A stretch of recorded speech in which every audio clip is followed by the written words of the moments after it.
My son confessed something I'll never forgive. It was a Wednesday evening when he showed up unannounced. I had just finished my dinner. Nothing fancy, some leftover meatloaf and mashed potatoes. The kind of meal you eat alone without thinking much about. I was halfway through cleaning the plate when I heard the knock. 3 knocks. Firm, but not rushed. I opened the door and there he was, my son, Caleb. 22 years old. Neatly dressed as always, button-down shirt tucked in, his hair too perfect to be accidental. But there was something in his eyes I hadn't seen since he was a boy. That look. The one he had when he broke the neighbor's window with a baseball and thought the world was ending. "Hey," he said it quietly. "Hey," I replied. "You okay?" He gave a small shrug. "Can we talk?" I stepped aside and let him in. He sat on the same couch he used to fall asleep on watching cartoons. I poured him a whiskey, then one for myself.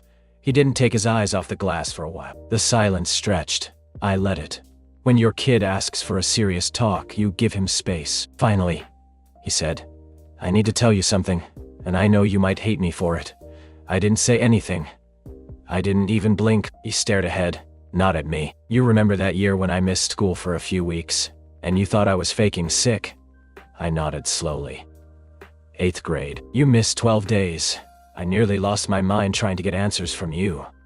"I wasn't sick," he said, "and I wasn't skipping either." I sipped the whiskey. It burned going down. "So where were you?" He swallowed. "I was visiting Mom, in the hospital." Time stopped for a moment. I sat there, stunned. "She was dying," he added. "She had late-stage pancreatic cancer." "She what?" I asked, barely managing to get the words out. "She was in the hospital," he nodded. "She called me one night, asked if I wanted to see her. I didn't know what to do, but I said yes. She picked me up behind school, like some kind of drug deal. I was scared, but I went." "And you didn't tell me?" My voice cracked. "For how long?" "She was in hospice for 4 weeks. I went to see her every day I could. I told school I had the flu. They bought it. You thought I was pretending, and I just let you believe it." I stood up. I had to. Paced across the room. My heart was pounding so loud I could hear it in my ears. "You let me think you were being lazy. You let me yell at you, ground you, humiliate you?" "I didn't know what else to do, Dad," he said, his voice shaking. "I was 13. You should have told me." I wanted to, but she made me promise. My knees felt weak. I sat down again. "She told me she didn't want you to know, that it would make things worse, that you'd hate her even more. She made me promise not to tell anyone." "You kept that secret all these years?" He nodded. "She died 2 days after I last saw her. Alone. I found out through a phone call from some nurse. She didn't even want me there at the end." The silence that followed was heavier than anything I felt. It pressed on my chest like a weight. "I'm sorry I lied," he whispered. "I'm sorry I didn't tell you. But she was still my mom." I wanted to say goodbye. I couldn't speak. I wasn't even sure what I was feeling. Sadness, anger, betrayal? I had hated that woman for what she did to us, for leaving, for disappearing without warning, for not calling on birthdays, for never once asking how Caleb was doing. And now I was being told she had been dying, and that my son had spent her final days with her behind my back. "I just thought you deserved to know," he said. I couldn't keep it in anymore. I stared at the drink in my hand. Suddenly, it felt wrong to be holding it. I didn't sleep that night. After Caleb left, I just sat on the couch, staring at the blank television screen, like it might eventually show me something, an answer maybe. Something that would help me make sense of everything. I kept replaying our conversation, word for word. The part that hit the hardest wasn't just that he had lied to me. It was that she had asked him to, and that he listened. I had spent years convincing myself that she didn't care, that she had vanished without a trace and left us for good. I told myself that story over and over until it became truth. Now, it felt like my memories were being rewritten by someone else, and it made me angry. The next morning, I called Caleb, straight to voicemail. I texted him, "We need to talk more tonight." He didn't reply right away, but around noon he wrote back, "Okay, after work." 7. He arrived right on time. He looked more tired than yesterday. I had ordered pizza, something simple, neutral, like this was just a normal night. It wasn't. We ate in silence for a while, and I didn't even realize how much tension was building in the room until I broke it. "What else are you hiding from me, Caleb?" He looked up, I'm not hiding anything. You were hiding that for 9 years, I said. So forgive me if I'm not in a very trusting mood. He sighed. Dad, no. Don't dad me right now. Just answer the question. He stared at me like he was deciding whether to lie again. There's one more thing, he finally said. I felt something cold move through me. I put down my plate, spit it out. The last time I saw her, she gave me something. A letter. For you. I blinked. A what? I kept it, he said. I couldn't decide if I should give it to you. I didn't know if you'd want it, or if it would make things worse. I stood up. You still have it. He nodded. In my apartment. Get it. We drove together in silence to his place, a small one-bedroom unit near the college he graduated from. He unlocked the door, went into his closet, and pulled out a small sealed envelope. Yellowed, worn at the corners. It had my name on it, in her handwriting. My legs felt like lead. I took it from him. Give me a minute, I said. He nodded and stepped outside. I sat on his couch and opened the letter. Her voice came back in waves through the ink on the page. Mark, if you're reading this, it means Caleb told you. I'm glad. I know I don't deserve to have my voice heard in your life after all this time, but I want to explain a few things. I didn't leave because I stopped loving you. I left because I was broken. I was drowning in something I couldn't explain back then. Depression, shame, grief. I had just lost my brother, and I didn't know how to be a wife or a mother anymore. I know that sounds like an excuse. Maybe it is, but it's the truth. I ran, and it was cowardly. Years later, when I got sick, I thought about calling you so many times, but I was afraid you'd slam the door in my face. I didn't want Caleb to see us fight. I didn't want to ruin what you had built. He's a good boy, Mark. That's your doing. Thank you for raising him right. I know I forfeited the right to say I'm proud, but I am. If he chooses to give you this letter, please know it means he still loves you deeply. I asked him to keep a terrible secret. I never should have. I just didn't want my last days to be full of conflict. I'm sorry for everything.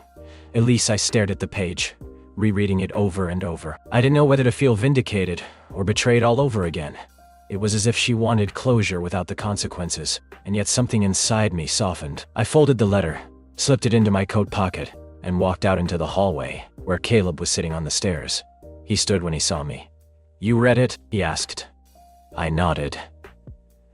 I still don't know if I forgive her, I said. That's okay, he said quietly. I looked at him. But I don't blame you anymore. He didn't say anything. He just nodded. And for a second, he looked like that scared little boy again. I put my hand on his shoulder. Let's go home.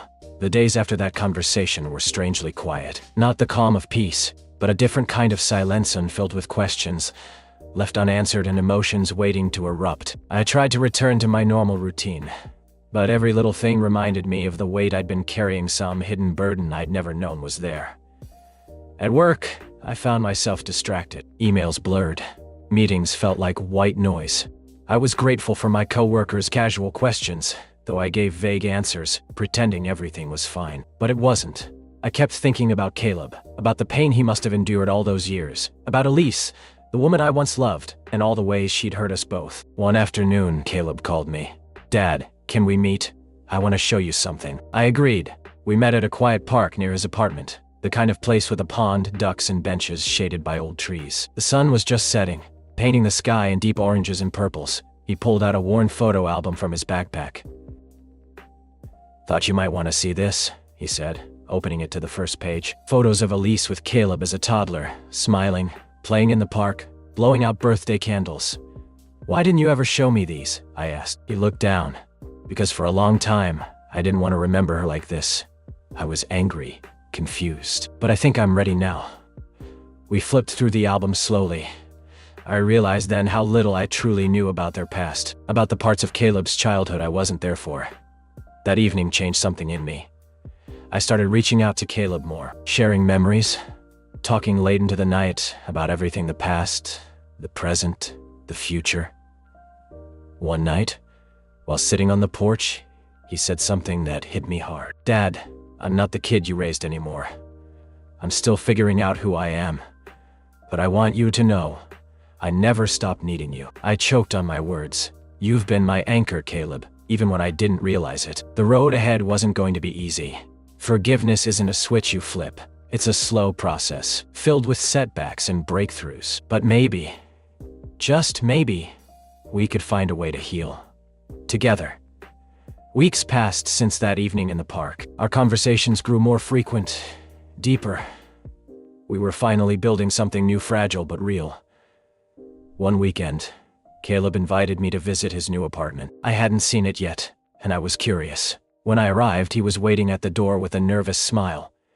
"Come in," he said. The place was small, cluttered with books and scattered clothes, but it felt lived in, warm, like a space someone was trying to make their own. As I sat on the worn couch, Caleb disappeared into his bedroom and came back holding a box.